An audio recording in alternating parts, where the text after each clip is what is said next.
నమస్తే, welcome to four sights TV. మర్యాద లేకుండా మాట్లాడితే సహించేది లేదని మహబూబ్ నగర్ బీజేపీ ఎంపీ అభ్యర్థి డీకే అరుణ సీఎం రేవంత్ రెడ్డిపై ఫైర్ అయ్యారు. ఆమె మీడియాతో మాట్లాడుతూ బాధ్యతాయుతమైన పదవిలో ఉన్న సీఎం రేవంత్ రెడ్డి ఓ ప్రెస్ మీట్లో తనను దొరసని అంటూ మాట్లాడడం తనను తీవ్రంగా బాధించిందని అన్నారు. ఓ మహిళను పట్టుకుని అగౌరవంగా మాట్లాడుతున్న సీఎంను ప్రజలు గమనిస్తున్నారని చెప్పారు. ఇక నుంచి వ్యక్తిగత దూషణలకు దిగితే ఏమాత్రం సహించేది లేదని స్ట్రాంగ్ వార్నింగ్ ఇచ్చారు. తన గురించి మాట్లాడే కనీస అర్హత రేవంత్ రెడ్డికి లేదంటూ ఫైర్ అయ్యారు. నన్ను దొంగ దెబ్బ దీనికి చూస్తానంటే ఆయన ముఖ్యమంత్రి పదవి ఊడిపోతుందా? ఏమన్నా ఈ పార్లమెంట్లో ఆయన గెలవకపోతే ఆయన ముఖ్యమంత్రి పదవి అయినా ఊడిపోతుందా? ప్రజలు ఎమ్మెల్యే ఎలక్షన్లప్పుడే డిసైడ్ అయిపోయినరు. పార్లమెంట్ ఎన్నికల్లో ఈ దేశానికి నరేంద్ర మోదీ గారు ప్రధానమంత్రి కావాలి, మేము బీజేపీ ఓటేస్తాము, రేపు పార్లమెంట్ ఎన్నికలు ప్రజలు డిసైడ్ అయిపోయినరు. ఈరోజు మిమ్మల్ని చూసి ఓటేయలేదు, కేసీఆర్ మీద వ్యతిరేకతతో మీకు ఓటేసింది. మీరు వాపును చూసి బలుపు అనుకోకండి.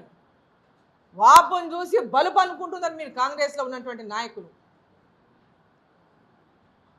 ఇంకా మాట్లాడతాడు ఆయన. సొంత జిల్లాలో రాజకీయంగా బలహీనం చేస్తే దీన్ని చూపించి రాష్ట్రమంతా తిట్టుకుంటూ తిరగవచ్చని కుమ్ముక్కైందట.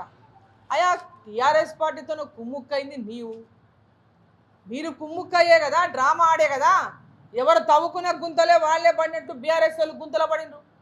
భారతీయ జనతా పార్టీ బలంగా పుంజుకుంటుంది తెలంగాణలోని ఒక డ్రామా చేసిండ్రు. కాంగ్రెస్ పార్టీ లేస్తుందని మీడియాల ద్వారా రాపించి కర్ణాటకలో వచ్చింది, ఇక్కడ అయిపోయింది, వచ్చేస్తుంది డ్రామా చేపించి రాపించింది నువ్వే కదా. ఈ డ్రామా రావులే కదా రాపించింది మీడియాలలో పెద్ద ఎత్తున. మీరు తవ్వుకున్న గుంతల మీరు పడినరు. బీజేపీ ఒకటే, బీఆర్ఎస్ ఒకటే చెప్పించి భారతీయ జనతా పార్టీని తగ్గించాలని మీరు ప్రయత్నం చేసిండ్రు. ఇక దాన్ని అందుకొని కాంగ్రెస్ పార్టీ దాని ప్రయత్నంలో ఎక్కడో మూలకున్న కాంగ్రెస్ పార్టీ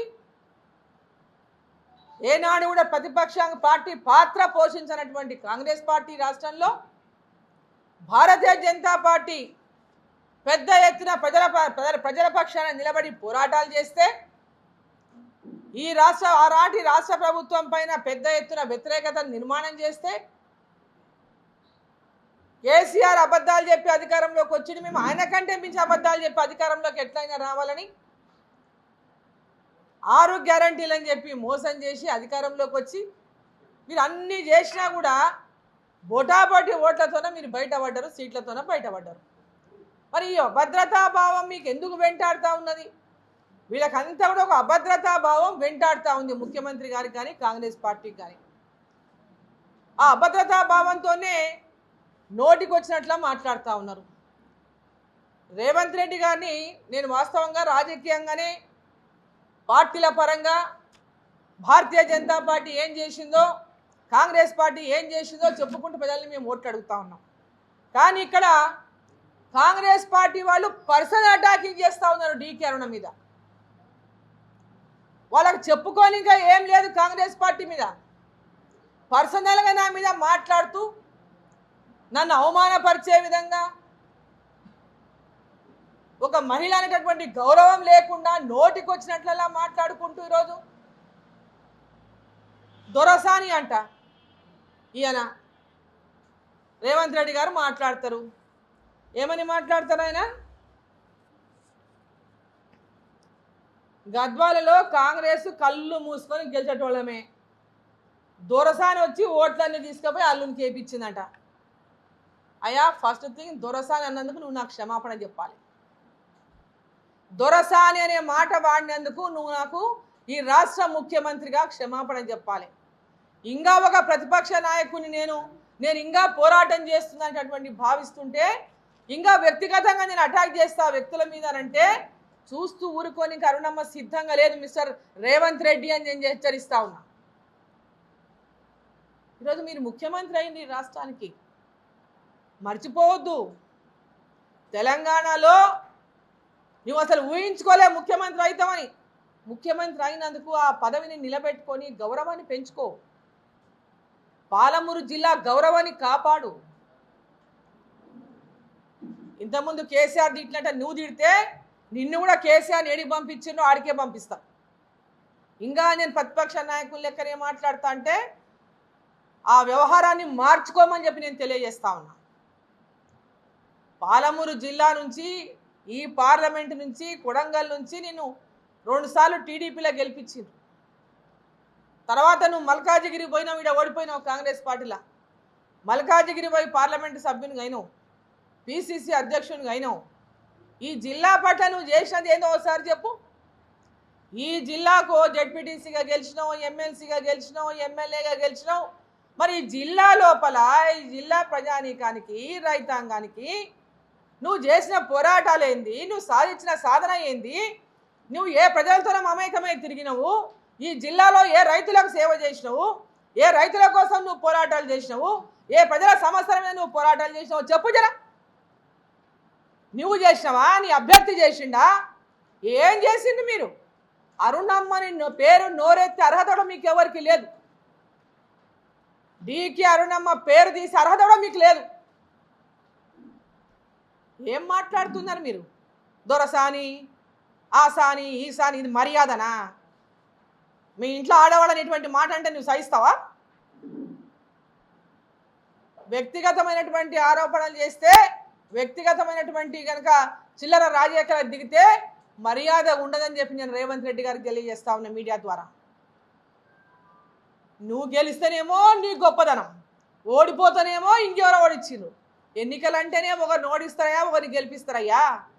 రాజకీయం తెలియదా నీకు? నువ్వు నిలబెట్టిన క్యాండిడేట్ని నేను గెలిపించి పంపాలా? అయితే నువ్వు నాకు క్లాప్స్ కొడతావా? ఏం మాట్లాడుతున్నావు నువ్వు? కొంచెం తెలివి ఉండి మాట్లాడాలా మాట్లాడేటప్పుడు. తెలివి లేని మాటలు మాట్లాడొద్దండి దయచేసి. ఈ రాష్ట్ర ముఖ్యమంత్రిగా నేను గౌరవిస్తున్నా. పాలమూరు జిల్లా వాడిగా ముఖ్యమంత్రి అయినవని సంతోషపడినా, మా జిల్లా అభివృద్ధి చెందుతుందని. రాజకీయంగా ఏనాడు కూడా రాజకీయపరమైనటువంటి పార్టీ పరంగా మీ సిద్ధాంతం, మా సిద్ధాంతం పరంగా మాట్లాడుతూ ఉన్నాం. వ్యక్తిగతమైనటువంటి విమర్శలు చేస్తే మర్యాద ఉండదని చెప్పి నేను హెచ్చరిస్తా ఉన్నా. పాలమూరు రంగారెడ్డి తెచ్చిందా, జాతీయ హోదా తెచ్చిందా? నువ్వేం బీకినావు? ఏం బీకినావు? నువ్వు పార్లమెంటు సభ్యుడిగా ఉన్నావు కదా, ఏం బీకినావు నువ్వు చెప్పుడా? అరే ఈ జిల్లాకు పాలమూరు రంగారెడ్డి తెచ్చిందే డీకే అరుణమ్మ, నీవు కాదు. పాలమూరు రంగారెడ్డి ఎట్టకెళ్ళి వచ్చింది తెలుసా నీకు? రేవంత్ రెడ్డి గారు తెలుసా ఎట్టకెళ్ళి వచ్చిందా పాలమూరు రంగారెడ్డి? ఎక్కడ ఉన్నావు నువ్వు ఆ రోజు? ఎక్కడ ఉన్నావు నువ్వు ఆ రోజు? ఈరోజు పెద్ద పెద్ద మాట డైలాగులు కొడితే అయిపోయింది అనుకుంటున్నారా మీరు? ఏదో పోనీ జిల్లాకి వెళ్ళిండు ముఖ్యమంత్రి, ఏదో జిల్లా బాగు చేసుకుందాం, ఇక ప్రజలంతా కూడా నేను నరేంద్ర మోదీ గారిని గెలిపించాలని అనుకుంటున్నారు, ఈ జిల్లా అభివృద్ధి కోసం కలిసి పనిచేద్దాం భవిష్యత్తులో అని ఓ పెద్ద మనసుతో నేను ముందుకు పోతా ఉంటే మీరు చిల్లర రాజకీయాలు ఏందయ్యా? చిల్లర రాజకీయాలు మానుకోండి. అరే ఓట్లంట, నోట్లంట, కోట్లంట. అరే నీ ఎమ్మెల్సీ ఎలక్షన్ అయింది, నీ ఓట్లు ఎన్ని ఉన్నాయి? నీ కాంగ్రెస్ పార్టీ ఓట్లు ఎన్ని? ఏం పని చేసినావు? ఎట్టకెళ్ళి కొంటున్నారు ఓటు? మీకు గెలుస్తామని చెప్తున్నావు, 200 మెజార్టీతో గెలుస్తా అని చెప్తున్నావు. ఎట్లకెళ్ళి గెలుస్తావు? ఏం చేసినందుకు నువ్వు గెలుస్తా అని చెప్పినావు? ఓటుకు నోటిచ్చి కాదా? ఏంది నీ నీతి నిజాయితీ గురించి నువ్వు మాట్లాడేది? ఈరోజు బీఆర్ఎస్ పార్టీలో వాళ్ళందరినీ నువ్వు చేర్చుకుంటలేవా? అంటే నువ్వు చేర్చుకుంటేనేమో ఓకే, మేము చేర్చుకుంటేనేమో ఒక కుమ్ముక్కైండు. సిగ్గుండాలా మాట్లాడనీకే మీకు? నీకో నీతి మాకో నీతి ఉంటుందా? కొంచెం మాట్లాడే ముందు వెనక ముందు ఆలోచించుకొని మాట్లాడాలి. నేను ఈ జిల్లాలో వివాదాలకు పోవద్దు, అభివృద్ధి లక్ష్యంగా మనం పనిచేయాలి, పాలమూరుని అభివృద్ధి చేసుకోవాలి. ఇంతవరకు వచ్చిన వాళ్ళంతా గెలిచిండ్రు. ఈ జిల్లాకి ఎవ్వరేం చేయలేదు పార్లమెంటు సభ్యులుగా గెలిచినటువంటి వాళ్ళు. పేరు గొప్ప చెప్పుకున్నారు, పార్లమెంటేరియన్లు, బెస్ట్ పార్లమెంటేరియన్ అవార్డులు తెచ్చుకున్నారు, కానీ జిల్లాకేం ఒరుగబెట్టలే.